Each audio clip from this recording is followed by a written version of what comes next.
Praise the Lord, my dear brothers and sisters, pastors, all over Asia.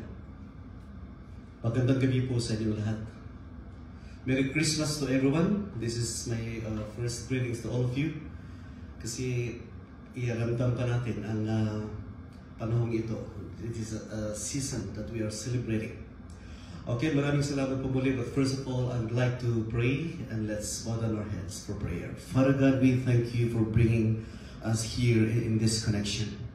That all of us in this country in Asia, Lord Jesus, shall be blessed again. Even as we go on with your word, continue to speak through me, through your words, that your name be glorified even as I speak, Father God. Bless us all as we continue. In Jesus' name we pray. Amen. Amen. I'd like to talk to you about the purpose of His coming. Maski sineselebrate natin at every time na may kaganapan ng Christmas, we are thinking about bibili titles na pwede nating sabihin kung anong pwede nating ilagay sa mga bersikulo na pang Christmas.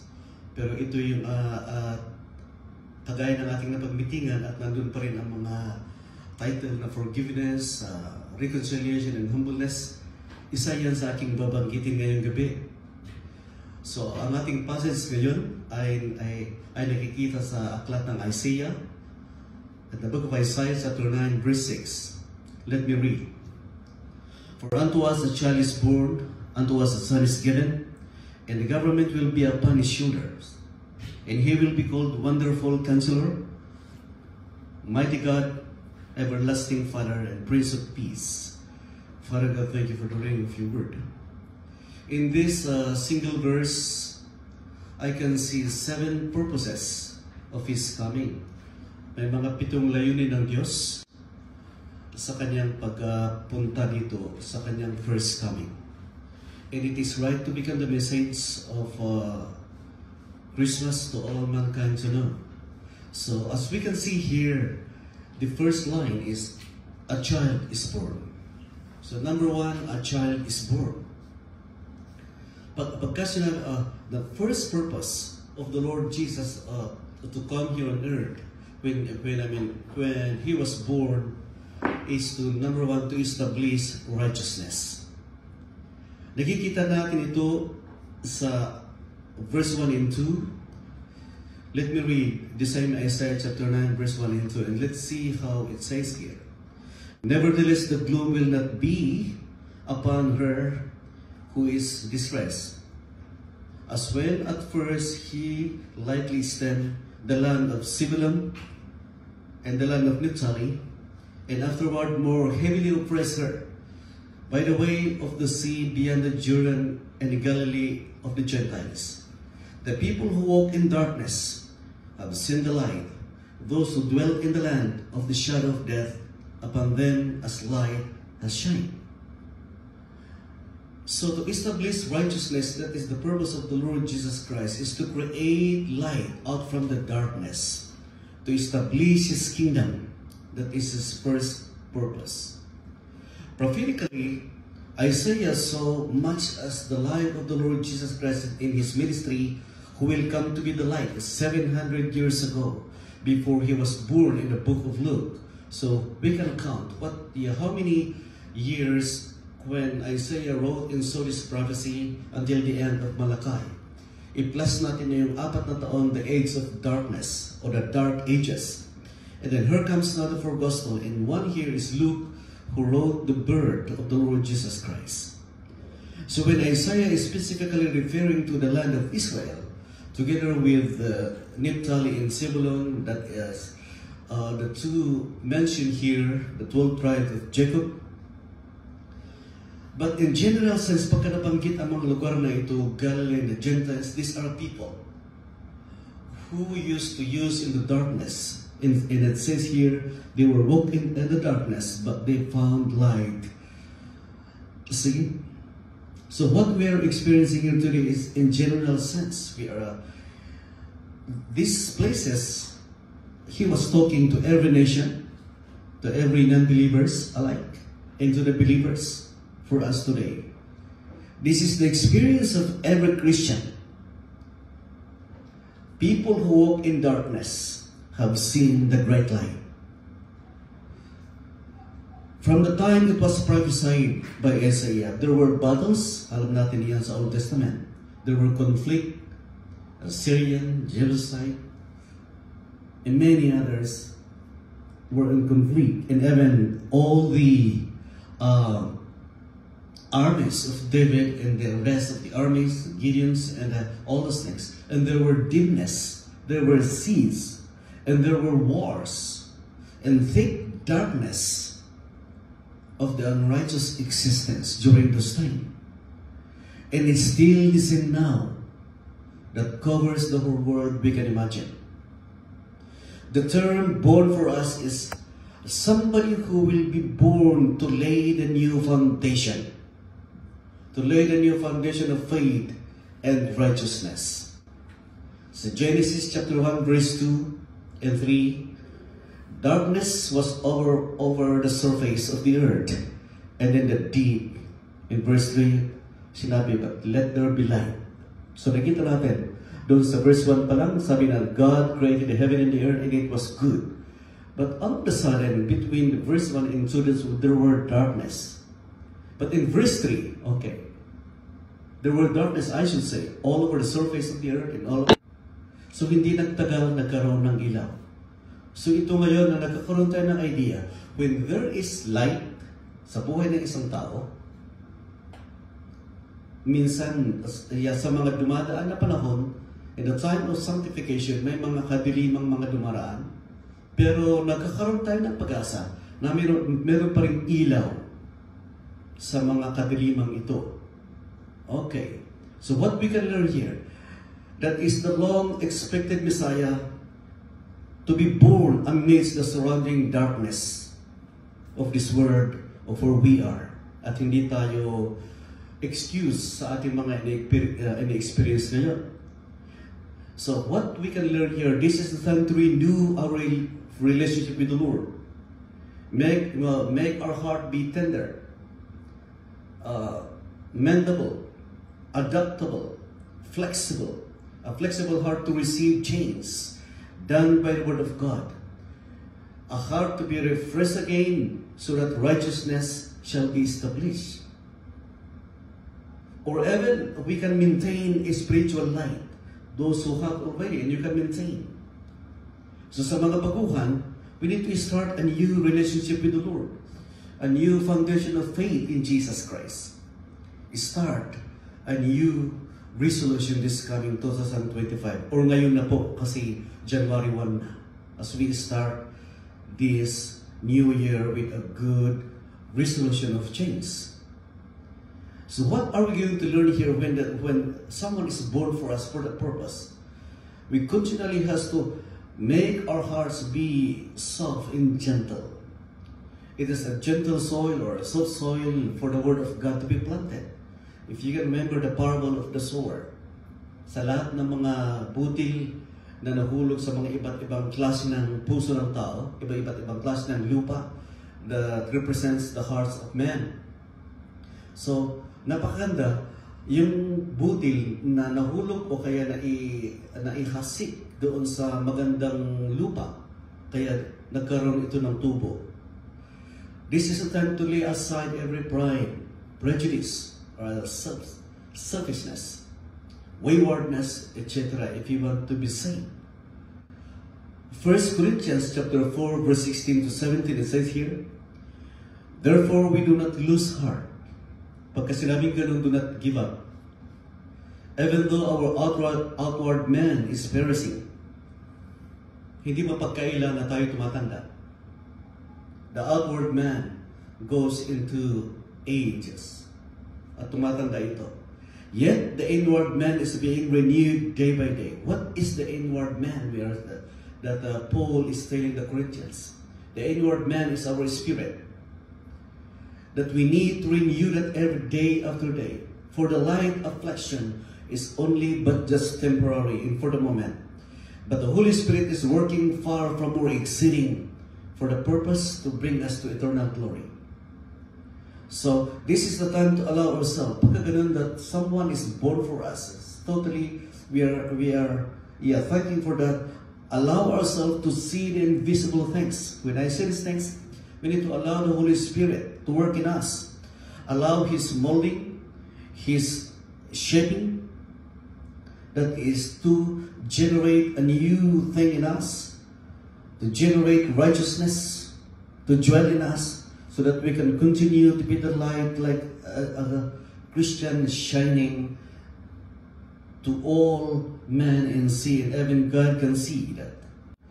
So maraming salamat as we continue. Ano yung, for the child is born, to us a son is given, is a little bit different in context. To a son is given, what is the purpose number 2 when he said that a son is given? A son is given to become the bridge to reach the Father, to reach God. Pagka sinabi ditong a son is given, Jesus become the bridge. Siya ang maging tulay para makaabot tayo sa Diyos Ama. This is the second purpose of His coming. And of course, alam natin because of the original conflict of man and God. This is the original disconnection of God and man. Jesus became the bridge. He became the arbitrator. What does it mean by arbitrator?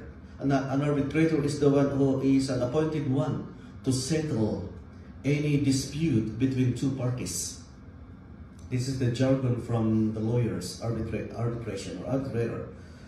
Between God, so that we have so that relationship will begin, a new relationship will begin. Okay. So what? Pagka sinasabi itong, the Messiah is our Savior who came to save us. He has been given to us, sent by God, as a gift to us all. So the Messiah is the expression of God's love to us. So with that God's love, Jesus Christ says He voluntarily gave Himself for us, to be forgiven and to be pardoned. He was the total sacrifice for reconciliation and restoration. So pagka may binigay sa atin, anong gagawin natin? What we can learn in this, just the first line and the second line. This is the time to restore our relationship to God and to others. When I say restoration, this is the time to really forgive others as the children of God. Yet, ang mga topic natin ngayon sa mga nakaraan, puro dito ay nakukuha sa forgiveness. This is the time that we intentionally let go all this anger, bitterness, resentment, and choose to be compassionate and to understand, to be considerate, love without condition, or love without string attached, and be generous towards others. I believe you and I can be a big instrument of the Lord for forgiveness, reconnection, reconciliation. And these are the things to be worked out in us. We may work out first of all in us, to our family, and for others. It is like training ourselves to practice this as a lifestyle. Mahirap na kung kailangan lang natin yung magpatawad sa iba sa kanaram natin. This is supposedly a lifestyle to practice. Gift is useless without love. Amen. So as we learn this, someone who is given to us to forgive us, forgiveness must work in us. Forgiveness will change our character. Because grudges can have a big negative impact into our emotional well-being. Hindi na naging mabuti pagka andun pa rin ang mga galit at kung ano pa. No.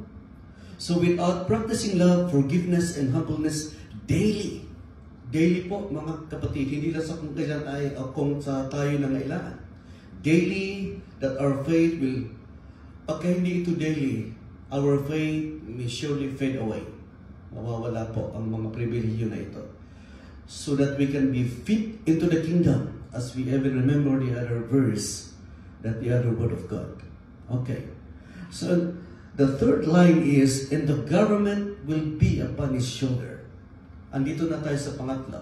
Pag sinabi, The government will be upon his shoulder. Ano ibig sabihin nito? Jesus came to take the burden in us, or to take away the burden. Something we can even hear someone who cares, isn't it? When life is overloaded with problems, troubles, that is weighing down us, and we feel in a difficult situation, this is the time to remember the Lord He did on the cross. Okay.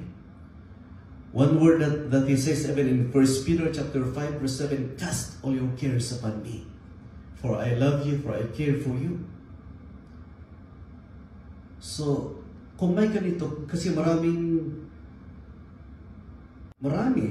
at nakakarami ang mga taong gustong suluhin ang kanilang mga problema, pero hindi talaga nila kaya. Pagka sinasabing the government shall be upon his shoulder, he suffered and experienced under the governance during the time since he was born under the governance of King Herod, isn't it? At pinapahanap pa siya ni King Herod. Pero hindi sila bumalik. The three magi's, the three shepherds went back to Herod. They went on the other way. Kasi ayaw nilang sabihin na nakita nila si Jesus. The governor of Israel at the time is King Herod, and he was Roman. He himself suffered in order to save us. That is Jesus Christ under the government of Israel. Again, for 700 years ago, Isaiah prophesied this, looking up the future Messiah, and who will come to give peace, supposed to Israel. But even before and after his birth, the Jews experienced oppression, controlled, conflict, political aggression and chaos, religious customs. Aside from there was conflict against the Romans in the Jewish people in the early church. Ganun po. Ano ang mga yun? The Jewish people believe the true God, but the Romans believe their God is code. Parenthesis, God, small g. Patungkol naman sa kanilang mga political na mga problema, the Jewish people resisted to be controlled by the Romans because that is their land. The Jewish people, or all the Israelites people, that is their land. Pero itong mga Romanong na ito, they're controlling them. And meron pa silang mga problema about the cultural differences. The Romans viewed themselves as superior, as socially superior, and the Jews are just minorities. And there was attacking and provoking against the Jews. Ito ang mga conflict ng mga panahon ni Jesus na kanyang naabutan, na kanyang mga na-witnessan sa kanya. So what is also happening now? It is happening in every places. Kung ang sinasabi dito kanina sa versikulo that darkness covers every places. Totoo po ngayon.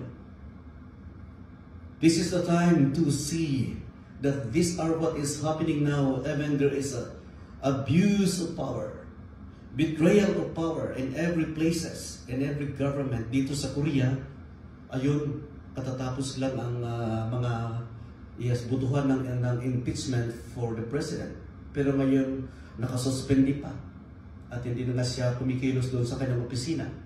At ito meron silang itinalaga, i-impeach again nila. There is a political chaos. That's why tumaas ulit ang dollar ngayon, no? Bumaba ang Korean won. Oh. So these are all what we are also experiencing here. But every indecent happen is politically motivated. Pagka sinasabi kong politically motivated, may kanya-kanyang personal advancement that leads every leaders of the government to corruption. Even in the Philippines, we need to pray for the land of our beloved Philippines. See, the pearl of the Orient Seas, we need to pray for that.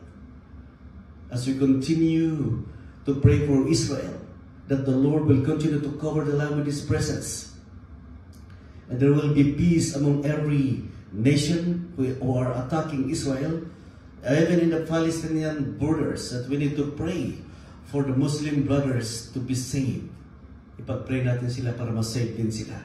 Hindi tumitigil at hanggang ngayon pa alam natin ito. Even sa mga nakaraan, marami pang mga nangyayari. Even in North Korea, we're sending all those troops to Russia. See, marami pa. But it speaks of this. The Jews were delivered from the yoke of many oppressors from time to time. Hindi naman nag-steady kaya sinabi dito na these are not, there will be no more glooms or those who are in distress. No more gloom. Sabi diyan, paminsan-minsan, they are experiencing darkness also in their life. The yoke of the yoke that the oppressor are given them, okay? They experience deliverance from the yoke of Satan. Kaya sinasabi dito sa Matthew 11 chapter 11 verses 28 to 30, "Come to me, all of you who are laboring and are heavy laden, and I will give you rest." This is a promise. That's why to everyone who will come, baguhan, matagal ng Kristiyano, sabihin natin na matagal na akong Kristiyano, hindi ko na kailangan lumapit. No. The invitation is still the word come. It's in the present form of the verb that the action must always be available to everyone who is willing to come, to get closer to Jesus. Those who are labor means those who have the way of their trouble in life or conflict or even trouble or load of problem. And I will give you rest. What does it mean? And I will give you peace of mind. Take my yoke upon you and learn from me, for I am gentle in heart, and I will find rest for your soul. Jesus promised here to bear our burden. There will be peace in our souls. May kapayapaan sa ating espiritu at may kapayapaan sa atin. There will be justice against injustice. There will be freedom from any bondages. There will be liberty from any kind of oppression or control.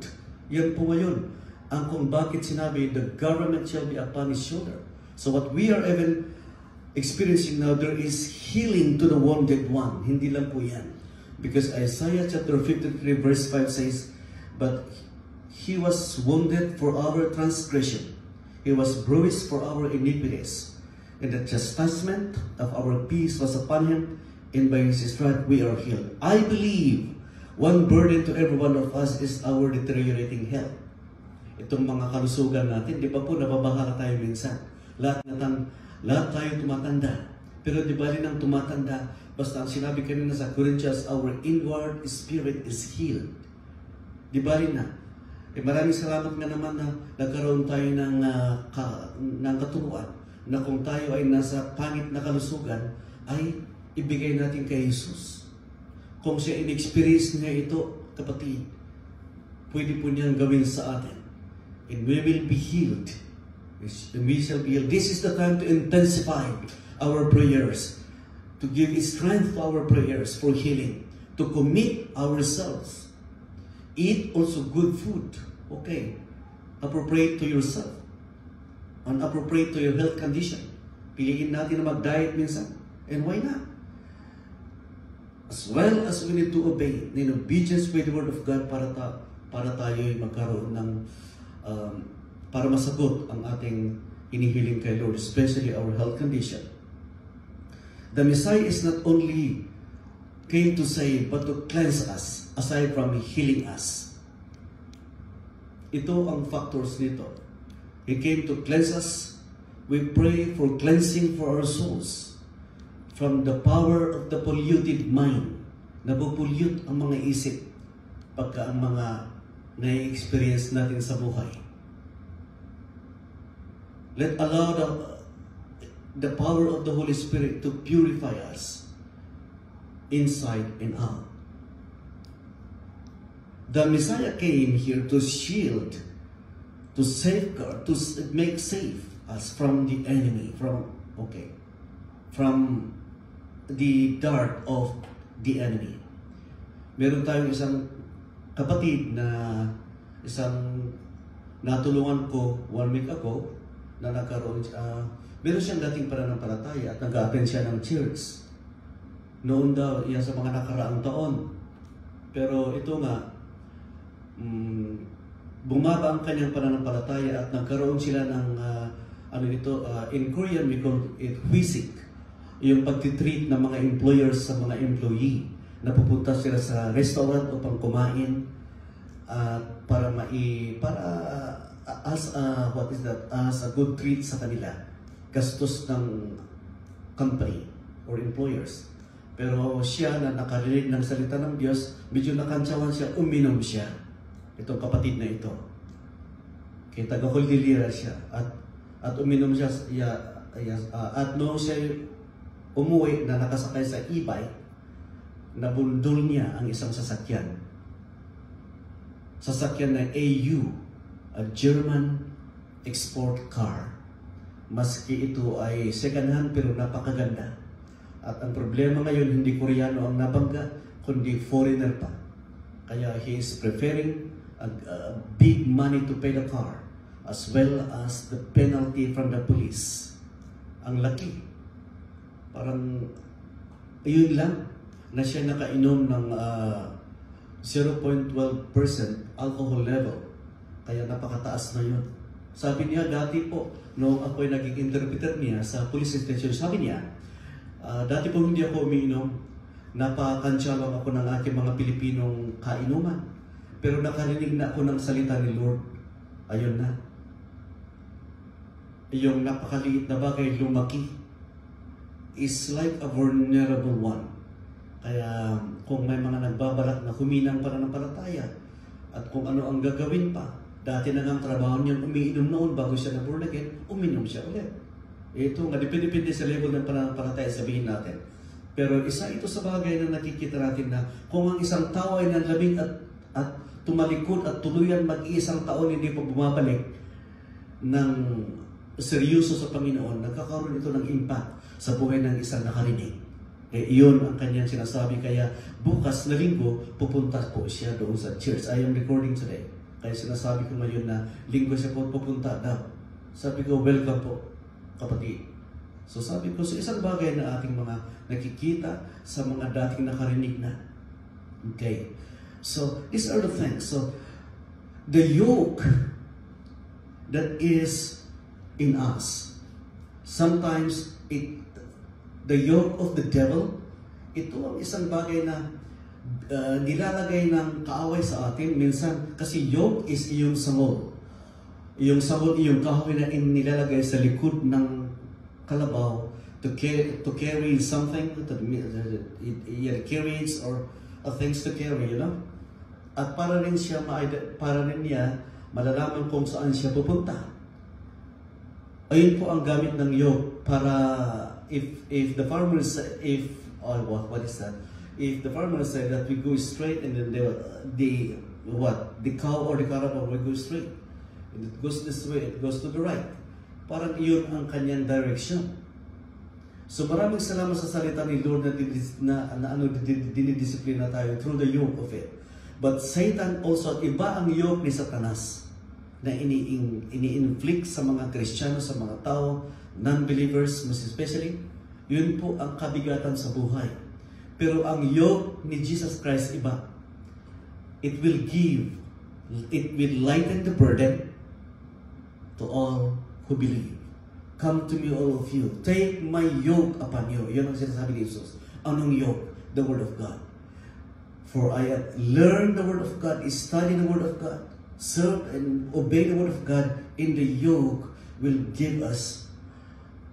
not give us heaviness, but it will deliver us and have peace in our life.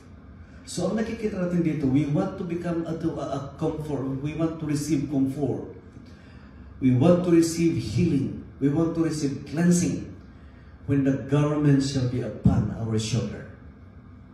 Okay, so marami tayong mapapag-aralan sa for unto us a child is born is to establish righteousness. I just want to make a review kasi pagka itutuloy natin ito, napakarami pa. So hanggang dito na lang sa tatlo. For unto us a child is born is to establish righteousness. Okay?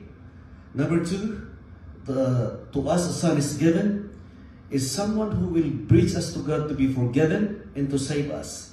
Number 3, and the government will be upon his shoulder. Let the Lord Jesus take away our burden at lahat ng ating kabigatan at magkaroon tayo ng kapayapaan, freedom sa ating mga buhay. Hindi ko na ipagpatuloy dahil napakarami po ito at tama na dito sa tatlo kasi sa next na recording siguro na ito ang sinabi dito and what? And then he will be called Wonderful Counselor. Okay? What does it mean by that? I just want to give you just a wonderful counselor means he came to enlighten us. Ang ginagawa ng mga counselor is to enlighten the counselee para malaman niya kung anong direction siya papunta. The same with the Lord Jesus Christ, when He came to become a wonderful counselor, He wants us to enlighten, to give direction para mapunta tayo sa tamang daan. Ano pa? As a mighty God, a God of His strength. God is our strength to give us courage and strength sa mga matatakutin, fear, and many kind in life. Okay po? Pagka naman sinabing everlasting Father, hindi ko na i-stress kasi napakarami.